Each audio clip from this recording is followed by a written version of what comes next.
Friends, జై Hanuman. Friends, ఒక మంచి వార్త మీతో పంచుకోవాలి. అది ఏమిటంటే, ఈరోజు వరకు మన ఛానల్కి 150 మంది భక్తులు సబ్స్క్రైబ్ అయ్యారు. ఇది మీ అందరి ఆశీర్వాదం వల్లే సాధ్యమైంది. మీ ప్రేమ సపోర్ట్కి హృదయపూర్వక ధన్యవాదాలు. ఇక మనం అందరం కలిసి మరింత పెద్ద కుటుంబంగా మారుదాం. ఈరోజు మనం హనుమాన్ చాలీసా 33వ శ్లోకం చదువుదాం. భక్తుల రక్షకుడివి హనుమాన్, ఆశీర్వాదములతో జీవితం పవిత్రం చేస్తావు.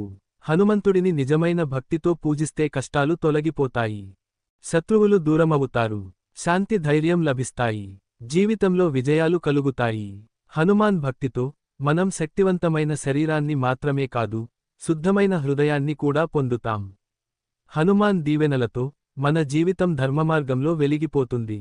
ఫ్రెండ్స్, ఈ శ్లోకం మీకు నచ్చితే కామెంట్లో జై హనుమాన్, జై శ్రీరామ్ అని రాయండి. మీ బంధుమిత్రులకు షేర్ చేయండి, లైక్ చేయండి, సబ్స్క్రైబ్ చేయడం మాత్రం మర్చిపోకండి. జై హనుమాన్, జై శ్రీరామ్.